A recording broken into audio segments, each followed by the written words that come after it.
Welcome to the SPEAKPact podcast, where high-performing speakers and the producers who hire them merge to give you the insider secrets to the lucrative speaking industry. Antoniette Rose, your podcast host and celebrated speaker agent, unveils insider success strategies. Discover a nexus of thought leaders and bookers, maximizing your potential in each and every episode. Your ticket to ultimate speaking success begins right here. Catch the transformative insights waiting for you on the SPEAKPact podcast, hosted by the industry powerhouse herself, Antoniette Rose.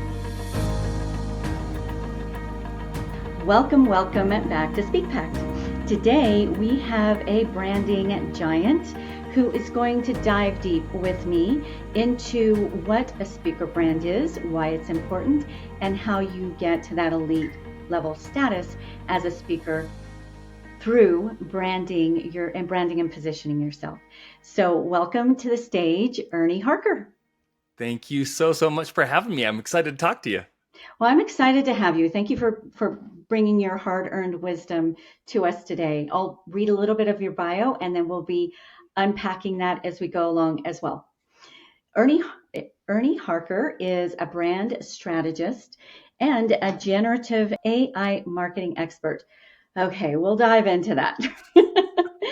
There's some of us either love it or we're just like pulling our hair out when it comes to AI and marketing, and how do we not make it cheesy. You've seen the cheesy AI commercials, but really make it effective. It's an effective tool. So I'm excited to dive into that with you as well. You single-handedly, I'm sure there was a whole team that you worked with, but you really made a difference creating a $3 billion retail brand. So we'll dive into that a little bit. I mean, most of us would be happy with a multi-million-dollar brand. So $3 billion brand is pretty big accomplishment there. You spark explosive growth through AI for marketing and also marketing workshops. So I'd love to do that as well, right? We can go on other people's stages, but then we can also create our own, and those can be really powerful and profitable as well. So we'll talk a little bit about that. You've been firing up audiences as a professional speaker for 4 years. So I'd love to learn your journey, how you knocked on those doors and got them to open when you were first kind of starting that journey. And when you are not lighting up brands, you are wake surfing. Now I paddleboard. I don't really know what wake surfing is. So that's fun. Right now you can see at Lake Tahoe, you can see the lake right outside my window. You sketch. Hot yoga. Regular yoga challenges me. I've seen people do hot yoga. I'm like, I get hot just watching them. All right, get ready. This guy brings the heat. So let's dive right in. Tell us, Ernie, what is a brand spark and why do I care? A brand spark is kind of how I define the catalyst that kind of influences your look and feel. What is that unique difference about you that is so obvious and so interesting that you stand out from everybody else that speaks in your category? So that's what the brand spark is. And I help people kind of find that spark, kind of brush it off and blow a little, into that spark and let it catch fire. So it doesn't, like, what if I'm a little bit of an introvert? Does it have anything to do with that? Like, am I the loudest in the room? And this is not a personality thing. This is not a personality, and it's not a fashion thing either. This has nothing to do with what you wear in per se. That spark is one of my favorite examples is, and I had her in my mind as soon as we started this conversation, but she is a helicopter pilot. And her background is like, she was one of the first military combat helicopter pilots. And it's driving me crazy because I know her and she's going to be mad at me. There's people when I see shouting this, out at the audio right now, saying her name. Yep. Everybody who knows speakers knows who she is, but she dresses up. She has an outfit that's custom tailored to look a little bit like a like a helicopter pilot outfit, but it has like glitter on the accents instead of just a traditional one. McCormick. Her last name's McCormick, and it's the rest of it's going to come back to me in just a second. But I love that, and I've seen that with certain speakers. There's one that always wears a fedora hat. There's one, if you know, Eric and his last name Coleman, always wears lime green glasses, and that's kind of become his signature thing. And everybody in the audience, you come to your seat and you get these lime green glasses. And I had one speaker who was an executive for years, hated his life, just hated the work, and just decided to leave it and become a painter. He'd never painted before, paint. So, and now he's all about change management and really kind of designing your own life and career. So I always encourage him to go, come on with an old paint shirt. You can pull it off, right, if you want to. But I love that. I love that direction. So continue. Yeah. So McCormick. And it's going to drive me crazy that her first name is eluding me. But the thing that makes her different is that she has this really great helicopter pilot background. Okay. She doesn't speak about how important it is to be a helicopter pilot. That's not her topic, but that's how she stands out. And so when people go, oh, who's that helicopter pilot lady? She was really good. Well, the look of her website, the look of her headshots, all reflect this helicopter pilot brand spark, brand essence, because even the fonts that she uses and some of the graphics, they use the real helicopter blades and stuff so that when you see her content, you instantly recognize her as that really great helicopter pilot lady. Well, if you're just trying to be the most attractive, you're going to have a very difficult time standing out where other business speakers are trying to also be attractive and professional. You're going to blend in with all the other attractive professional speakers. So like a doctor, I would definitely wear, like if I was a speaker and I had doctor background, well, yeah, I don't know. I don't want to be a doctor all the time. It's like, no, that is the thing that makes you unique amongst all the other doctors out there, the other speakers. Make sure you wear something that people can identify you as, oh, he's that doctor. So oftentimes that brand spark will come from something that's unique about you, right? That you can then flower into a look and feel for your marketing materials. And those marketing materials will also reflect on what you wear. So for example, my brand, my name's Ernie Harker. Like that is a nerd name. If you want a nerd cast in a TV show, the name's going to be Ernie. Okay. So I don't want to be the nerd guy. My twin brother, when I was in high school, he wanted to be a rapper. And so he would always, like in high school, he'd be like, earn, burn, the butter, churn, so he called me Earn Burn. When I was working in an ad agency as an artist, he came to visit me. There's a big agency and he called me Earn Burn. The name stuck. I could not get rid of that name in the agency. So when I left that agency, I started my company and it was called Earn Burn. Well, ERNBURN. So that company name has been around since 1993. Well, how do I let people remember Earn Burn? I use an E-flame logo that is easy for people to go, and then the burn. I use red in my outfits. I even have red on today, this is my logo. There's your Earn Burn, right? Right? So Earn Burn. So when I wear stuff on stage, I've adopted a red suit to reflect that energy that fire has. So I use words and phrases like ignite, spark, light in the language of my marketing materials. So instead of sending an email saying, hey, I'd like to begin a conversation with you about your next event, I say, I'd like to spark up a conversation. So now even the language comes across as a little different than just really professional. Right. So So that's what I images mean. stick stronger than words ever will or can, right? And so, like you said, you could be attractive, you look great up there. Oh, you know that good-looking guy or that great-looking woman who did that really great talk. There's a million, great-looking people. Hmm. That doesn't really set you apart. So there's a difference between being gimmicky and kind of stepping out just to be shockingly different. I don't think Right. that's really going to stick. And you want to do something that you're going to hate later. I think Yeah. Pink grew out, right? The song artist Pink grew Hmm. out of her pink hair, but yet her name was still Pink, Yeah. with brown hair or whatever it was. You Well, want to do something. that spark needs to connect people to your difference, like the meaning of your difference. Just by looking different, if they can't tell what if they can't make the connection, your audience can't make a connection to the unique position you have, like um, Miss McCormick. I see she's a helicopter pilot. It's not just gimmicky. She's not just wearing a helicopter pilot because no one else is. Right.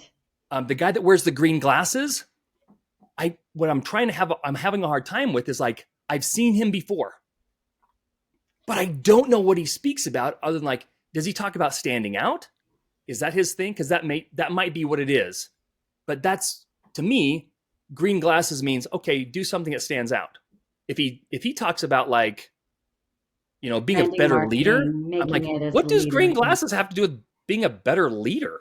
Yeah. So make sure that unique difference that you bring in your brand is actually something that reinforces or connects the dots to what is meaningfully different about your product or service offering. Yeah, I think with this particular situation, it's similar to yours, where something happened and it stuck, and he had something happen that had to do with Lyme glasses that really stuck, and it kind of organically created a brand for him. Mm-hmm. And he said, there's been a couple of times where he couldn't get the Lyme glasses, and he didn't do the Lyme, and everybody was like, "What?"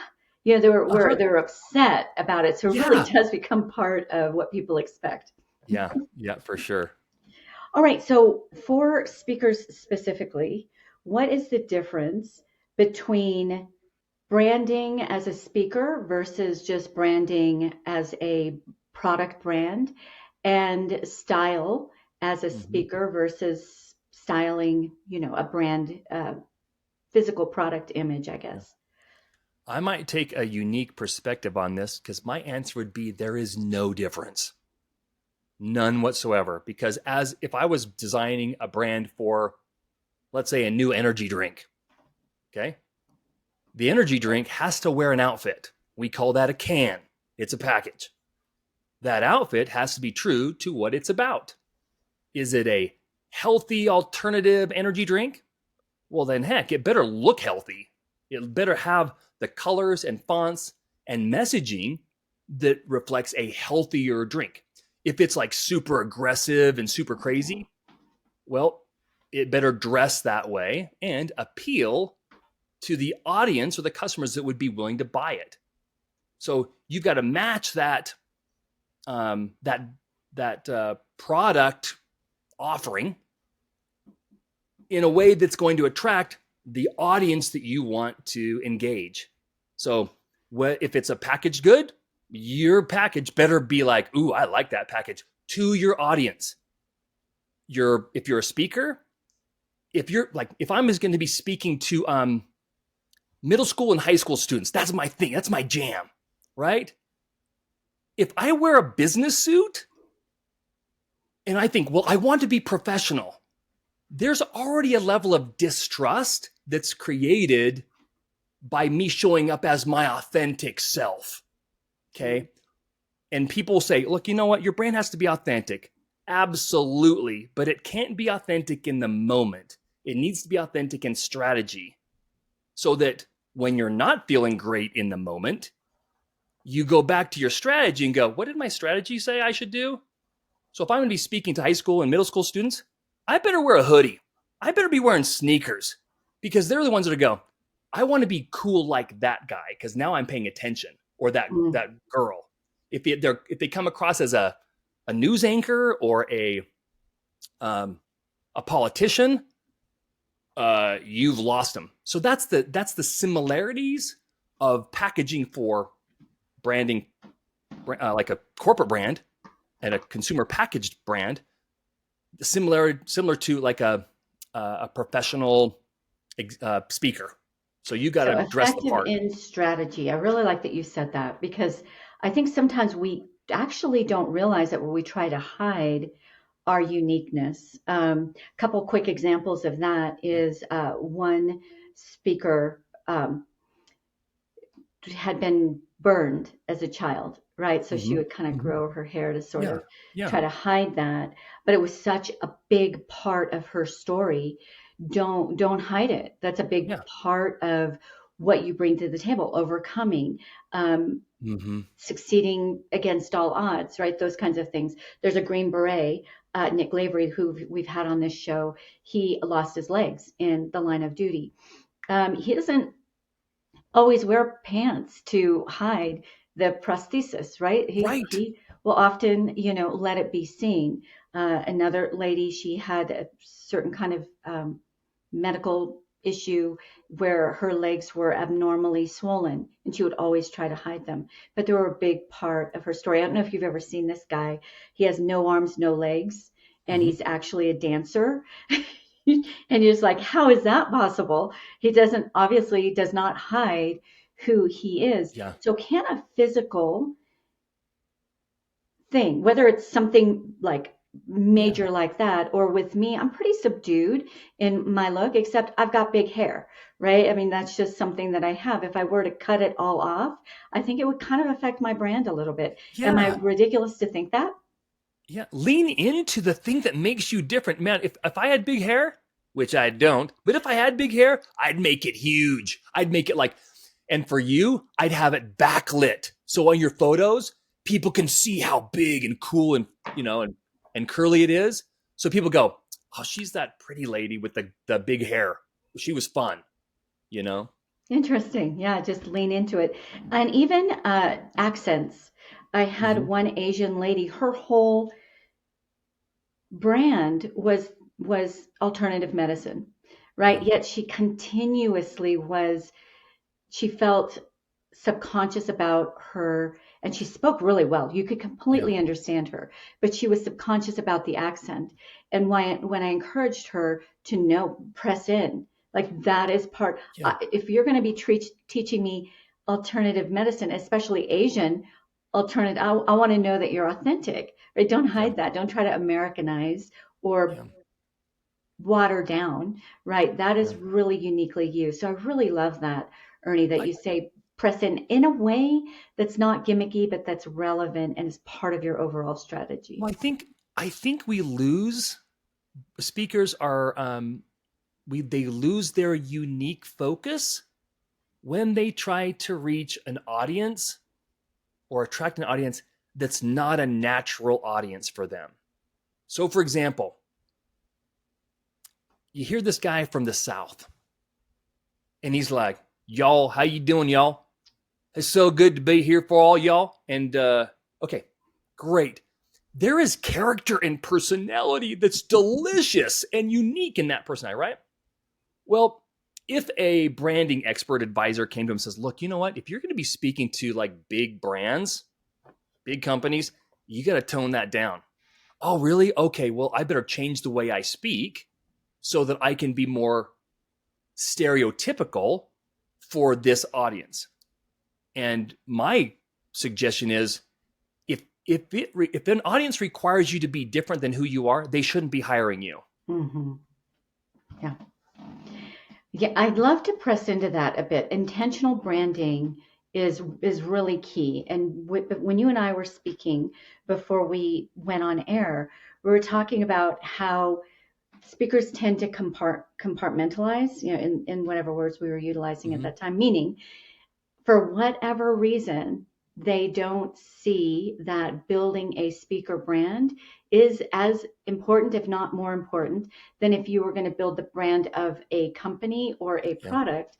You are the product, and you put it in a certain way. Can you repeat Yeah. that?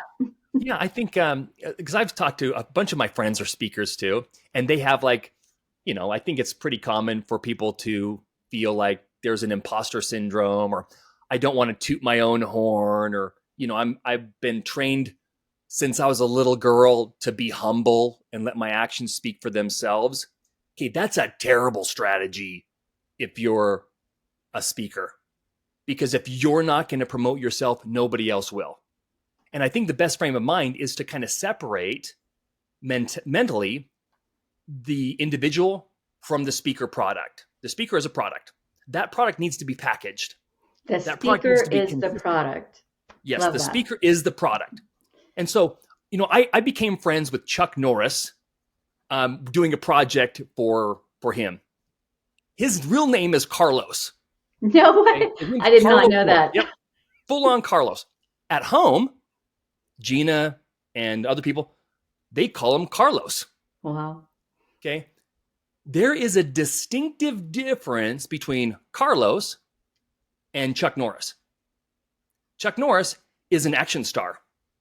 Chuck Norris is a Hollywood product. Mm-hmm. Okay. So when we talk, when Chuck Norris is mentioned, Carlos knows we're talking about the product that is Chuck Norris, or the actor product that is Chuck Norris, the action star, the guy that can do all the push-ups in the world. That's the Chuck Norris. But Carlos is just a really great guy that lives in Texas. So if we as speakers go, okay, I got to get out of my head and treat Ernie Harker as Ernie Harker, the product. And Ernie Harker, the product, better show up the way I've intended him to show up, which means, how does the Ernie Harker product dress? Well, how does he feel today? No, wrong answer. What was the strategy? How does he show up to that audience? Well, my brand is like, I found that a red suit conveys my energy, makes me stand out. It helps me actually feel more energetic, and I feel more natural. I feel more of who I am. So I don't create an image for what I hope my audience wants. I create an image that I love, that reinforces my unique difference. The customers will choose whether they want that or not. If they say, Ernie, you know what? We really want you to be like a little more subdued. You have way too much energy. Like, I am the wrong guy to hire. Do not hire me if you're like, hey, look, and we just want something straight, given, we don't want too much energy from you. Hey, do not hire me. There are other speakers that do that, but I'm not that guy. Yes. In fact, it'd be really awkward to watch me do that and try to hold my hands in my lap. Yeah, you would lose the energy even behind your messaging, Yeah. right? And you said something that I feel is so important that we don't see the connection to. You put on that red suit, that red outfit, however you do, and it does something in your brain. It tells your brain, go mode, right? I'm going to be on stage, go mode. I don't know how many people in our audience utilize the Pomodoro method, but when you want to get into deep focus, when you're doing a project, you want to get into deep focus, there's brain cues that you do, right? You shut the door, you turn on the aromatherapy, you turn on certain lights, whatever, and it tells your brain, okay, go mode, like we're going to be focusing right now. The same is for getting yourself, getting that energy up to get onto a stage. You said something a little while ago that I really, really love. So, and I'm probably going to totally botch it, but you said something about when the mood isn't working, that you still have the strategy, right? And so you just step into it, and then the mood will follow. I know I totally messed that up. No, You it's can like rephrase that. there's this weird thing right now about be authentic to who you are. Okay, and I think it's super important for your mental health to do that. But that is a terrible business strategy, because we change our mood every day, all throughout the day. It's like, what time of day are you going to reach me?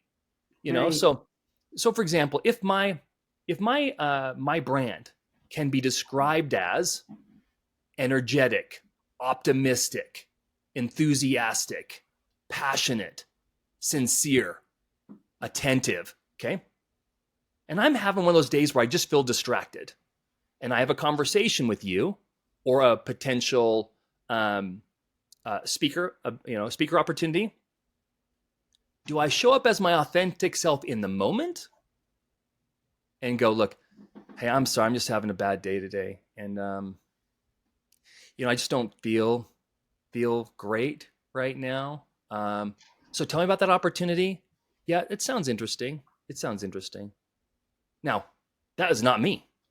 And if your brand is authentic, is enthusiastic and excited and stuff like that, okay, you put your current state on pause, and then you become the package that you have promised in your brand. And you go, okay, I'm going to be optimistic. It doesn't matter what's going on in my life. This is the brand that people appreciate. This is the brand that people want. Can you imagine if Coca-Cola one day woke up and said, you know what? I'm just feeling green today. I'm not going to put on that red outfit. I'm just going to be green today. No, Coca-Cola doesn't wake up and say, I'm going to be green today. Coca-Cola is the same over and over again. And that's part of the strategy they develop. As a speaker, we should develop a strategy that says, how do we want our customers to think and feel about us when they have a interaction with us? I want to leave them feeling X. Now I have to engineer an experience that will get them to feel that way. That means if, say, I'm not someone who's loud and crazy, but I'm more sincere. Well, I'm going to bring my voice down to the DJ, late night DJ, and I'm going to lean in, and I'm going to have so much eye contact with you that it's going to be almost uncomfortable. But that's a different brand. And that's what I deliver every time based on my brand strategy. Okay. So let's dive in then. Let's talk to me about speakers who have gotten this and they actually have effective brands. Who could you point out? Okay. There's a guy named Renee. That is, let me see if I can find him real quick. It's a guy. He's a big dude. Renee motivational speaker. Let's see if I can find him. Renee Rodriguez, I think, is his name. Let's see if this is him. Yes. Renee Rodriguez. He comes across on stage. He looks like a linebacker, a professional linebacker, right? But his language is so intellectual. His examples are so crystal clear. And his delivery is so non-flurious. That's not even a word. I just made that up, but it's like there is no... Because I caught it. I caught what you're trying to say. There's nothing this way about him. He's just, and he wears a suit all the time, right? But his content is so powerful that you... And his examples are so good that you can't help but be changed. Now, if he were to say, gosh, you know what? The event planner just came to me and said, hey, look, Renee, we're losing our crowd. The previous speaker was talking about AI and he was kind of lame and really boring. Can you pump up the crowd? If he were to try to be as enthusiastic as me, it would ruin it. Come off as disingenuous and non-authentic. But if he came across as himself, he would electrify people in a completely different way. He would electrify them intellectually. Where I can't help but kind of like visually entertain people. I try to use my natural sense of humor for that. He doesn't need that. And there's no reason why he would want to adopt that. Because he's going to be successful because of who he is and the way he approaches his brand. I'll be successful the way I approach my brand, but I'm not trying to be somebody I'm not. That's key. That's a big. So if a speaker were to come to you and they were to say, "Hey, I've been speaking in the line of my work. I'm an expert in ABC area, and I really do want to lean in to the speaking and corporate training, into speaking and corporate training, and maybe make that more of my career and or revenue model, but I don't even know where to start with my branding, right? First of all, how do they get to the place where they really understand what is unique about them without Yeah. stepping into the inauthenticity? Right. What would Right. your consulting be to them, to that So person? there's two different ways to find that spark. One is to mine for it. That means to dig deep into the personality and the background or experience of the speaker. So um, I would ask, like, okay, so what's your background? Where did you grow up? Almost like a therapist would. I mean, it's like brand therapy, right? Because you're asking questions Brand that are therapy. Ooh, that's deeper. good. It's brand therapy. So you're asking questions that go deeper than they're comfortable asking themselves. Because most people, they don't dig deep enough for their brand uniqueness. They say, "Well, um, I speak on I speak on team leadership, being better leaders." I go, "Okay." Of course, first question: what makes you qualified to do this? What's your background? Well, I was a helicopter pilot. That sounds cool. How many other helicopter pilots are? Well, I was a yoga instructor for 25 years. Like, oh, well, how many other yoga instructors have been around for 25 years? Or I was a prisoner of war for 6 years. What's my story? What is the story that you draw on in your presentation that's a key part of your message? So, okay, Pull that's them. really, I don't want to gloss over that because that's really Yeah. important. So we all have different things we've done, experience, but what you're Yeah. saying is that's integral, that's strategic to your actual message, right? To Yes. your Yeah. talk. Yeah. So that people, and here's the reason. We've all seen Super Bowl ads that were hilarious, really fun, but we have no idea what the product is. Like 2 weeks later, we go, oh, there was this really cool ad, but I don't know what it was for. Hey, that's a waste of money. A lot of money.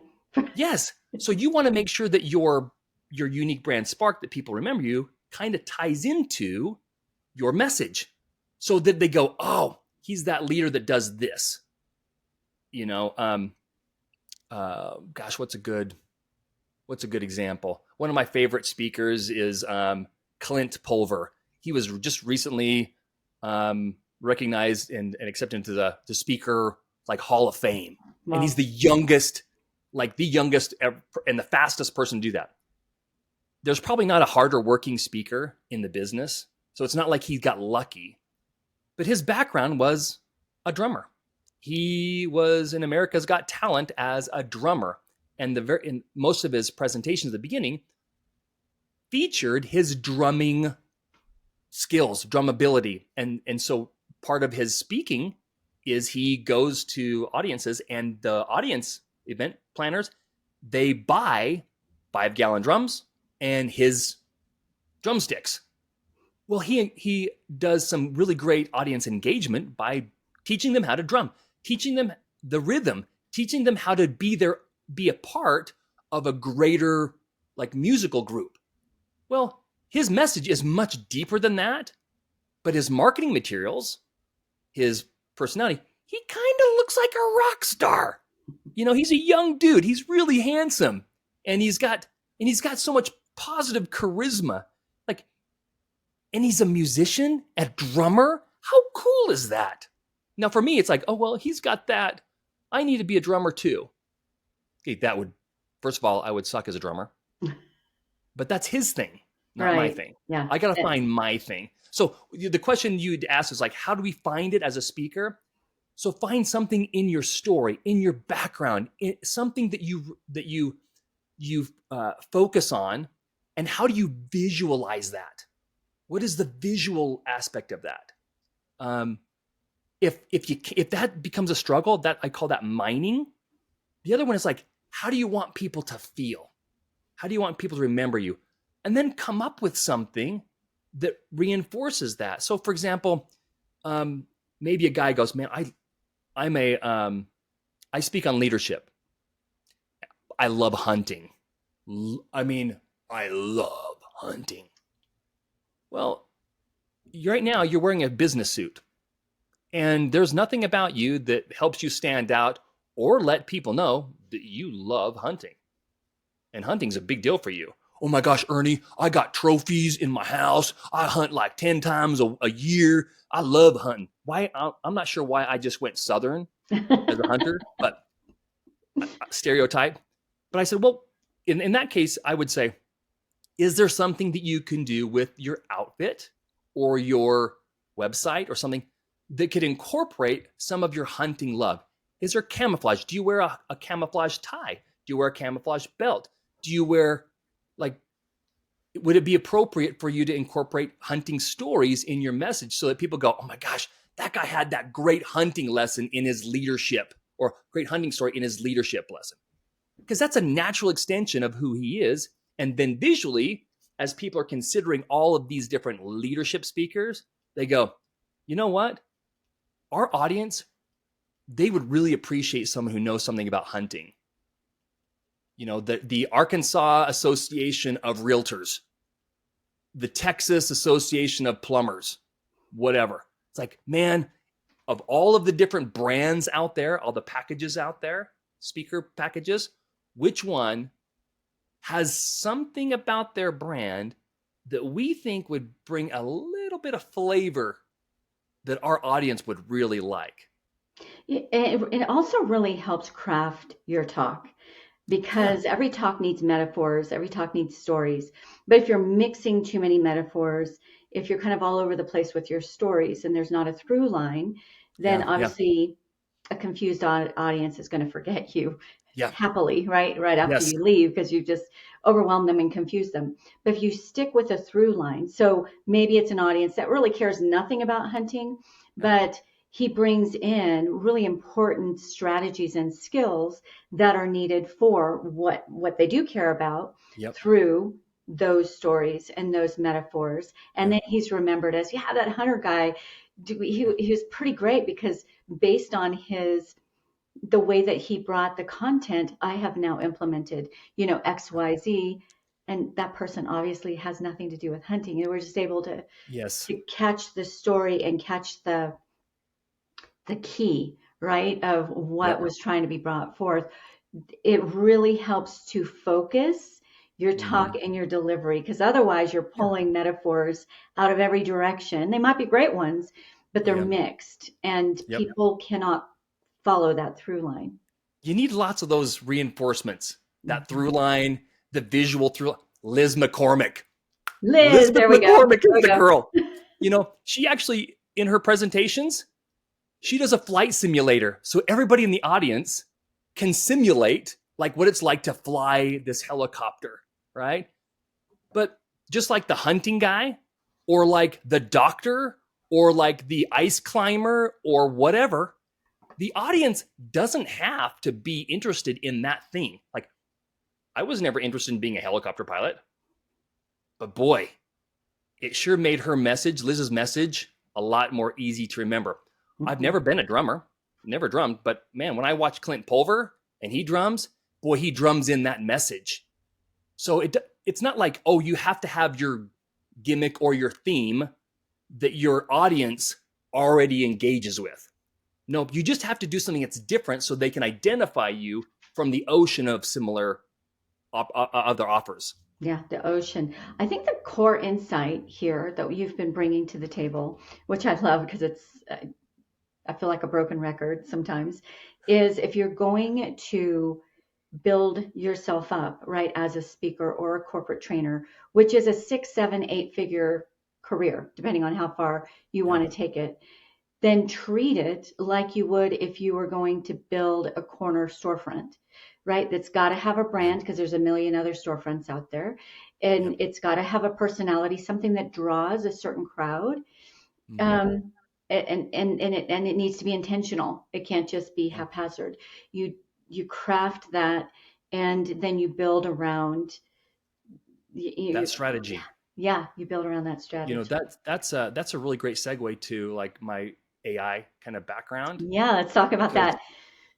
We when people start using like a large language model like ChatGPT or Claude or Gemini or whatever, what ends up happening is the large language model tracks and kind of monitors your voice, your tone, your language. Even if you're having a bad day, even if you're not polite, even if you're whatever.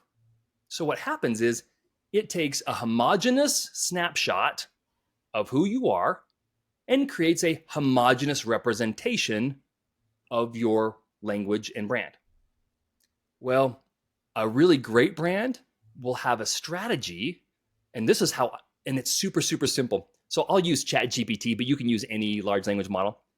So I can go to ChatGPT and start a new chat, or create a custom GPT, which I love. And you basically go, okay, in this custom GPT, I want you to serve as Ernie's speaker brand voice.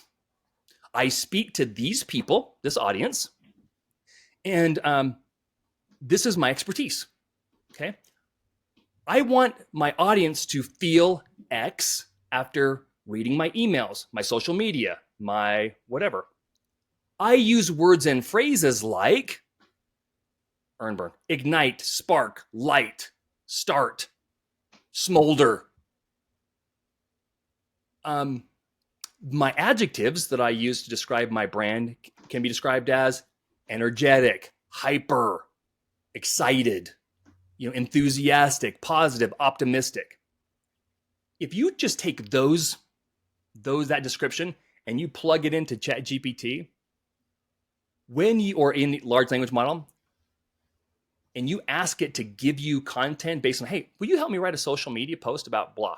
Will you help me write a proposal for so-and-so? It's going to come back with content that is so on brand and so different that it'll stand out from all the other people who are using AI, because all they sound the same. They all sound the same. That is brilliant. I'd like to see your prompt, right? Because Okay, that is you brilliant. bet. Because you can use that over and over, right? Just customize it to your particular audience that you're going to be Yeah. speaking with. But that also will help you stay focused in your message, not Yep. mixing too many metaphors, not bringing in too many different concepts. You're really sticking with that through line and getting across one core point. I would almost add to that, and you probably do, and the one takeaway I want them to walk away with today is Yes. XYZ. The one implementable win I want them to walk away with today is, in that talk is XYZ. Yeah. Perfect. So then you basically use that. I call that priming ChatGPT with your brand. So you prime it with your brand. And so when you ask it to create content for you, and I'm not talking about like create a speech, create a presentation. I'm talking about like create an email that introduces me to an event planner for the American Dental Association. Awesome, because now it goes, okay, the Dental Association, the American Dental Association, what do they call their businesses? Practices. What do they call their clients? Patients. Here's what we do as speakers, and it's kind of sad because we're not using these AI tools very well. We create a pitch, and it's a PDF file or just some script. And we take that and we email it to every industry.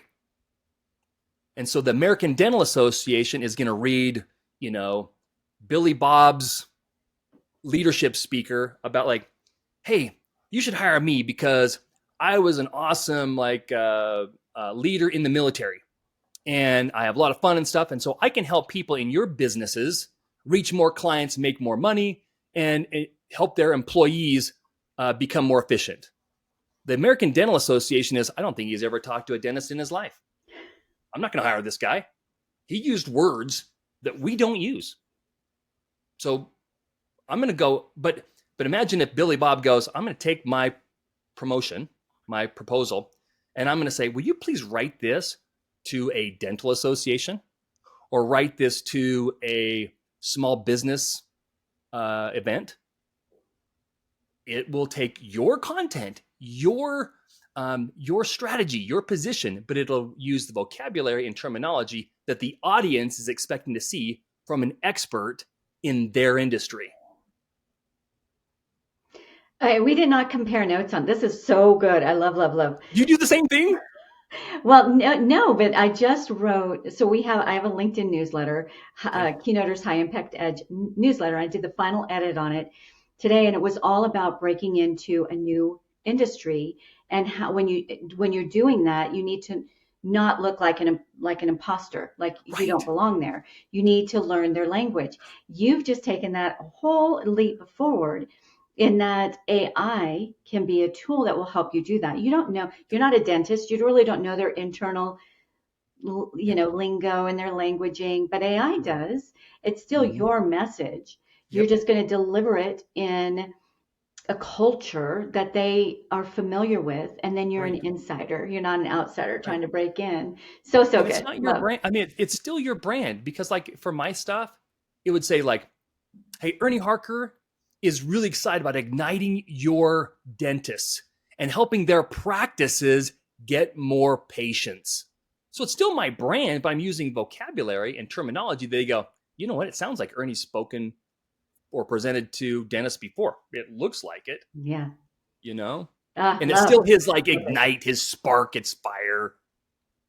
So, Yeah, so you're not forsaking your brand and who you right. are, but you're also showing them that you're not oblivious to their industry Yeah. and you can bring real value to their Yeah. industry. Okay, at this point in the show, I know that there's people who are going to want to know more about you. How do they find you?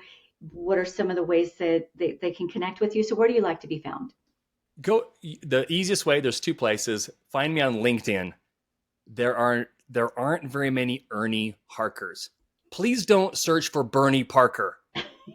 That guy always has my dinner reservation. I'm not kidding. Like, I'll have a table ready for me, and they like, Ernie Harker. I'm like, yep, Ernie Harker. I show up and they're like, Bernie Parker, table for two, and I'm like, that's me. That's Bernie Parker. So Ernie Harker, and Okay. then the other place is just my website, ernieharker.com, or you Not can look up Earnburn. earnburn.com? Earnburn.com. Ernie Harker goes to earnburn.com. Okay, So, so Ernie, for those who are just listening in and they're not going to be able to see the show notes, ERNIE, Ernie, mhm. Yep, Harker, HARKER, Ernie Harker. correct. Yep, Great. Good, good, yep. good. That's how you find me.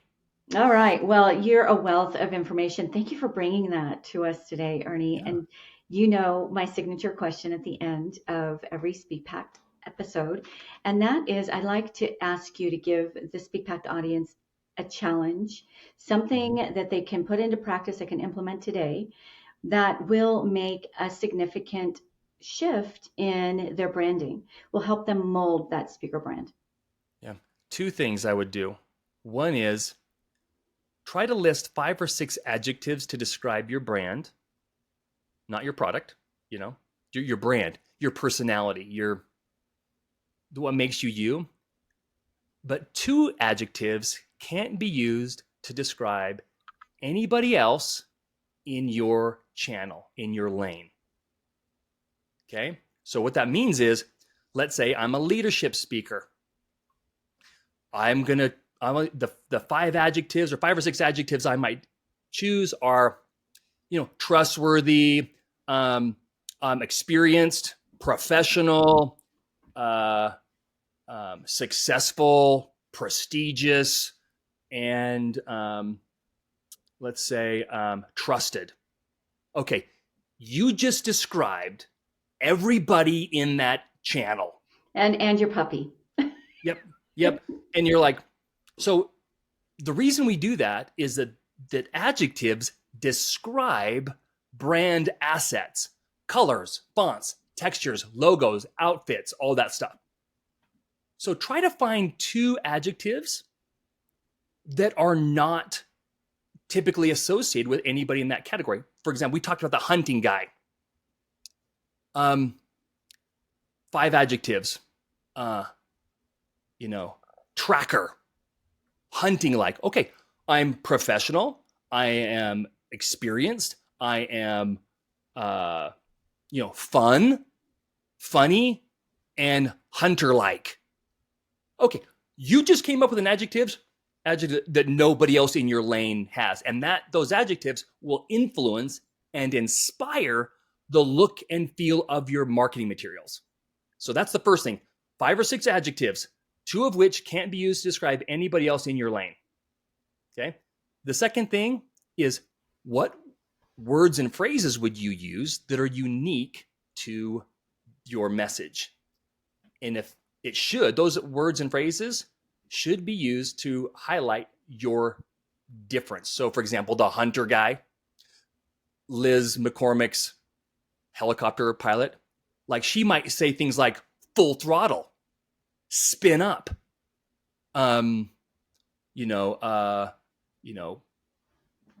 jet fuel, Ascend, right? ascend, lift off. Okay, so that when she puts that into her ChatGPT or she uses that for her language, imagine a message that says, "I can't wait to lift off with you, full throttle as we go." Okay, that's totally different than say, "I can't wait to elevate your audience to show them how leaders can really move the needle forward." It's like you're just using generic universal terms that get drowned in the sea of sameness. When you know what adjectives that you use to describe you, and 5 or 6 words, maybe more, that are different, that you just come up those words. The large language models used in AI, they'll do it for you. They'll put the phrasing together for you. You just have to review it to make sure, yeah, that's totally me, or gosh, oh my gosh, I better turn that down a little bit. You have the capacity to throttle up or throttle down that brand filter. And then you integrate that, right, all throughout your messaging, your social media posts, and your talk even. And everything. All kind of culminates into that overall brand spark that Ernie Harker brings to the table. Yep. Awesome. All right, Ernie, this was a lot of fun. Thank you for sharing your hard-earned wisdom with us so generously. I so appreciate you. My pleasure. Thanks for having me.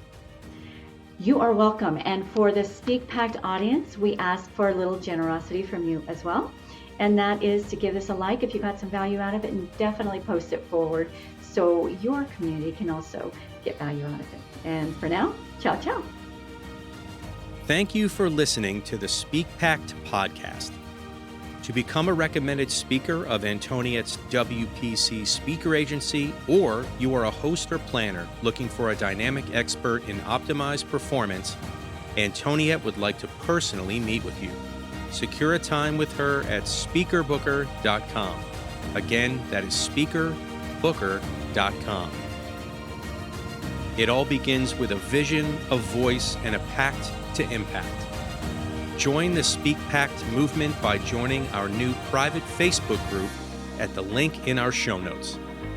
Find us on nearly every social media platform at One Antoniette. That's number 1, ANTONIETTE, or simply #SpeakPact.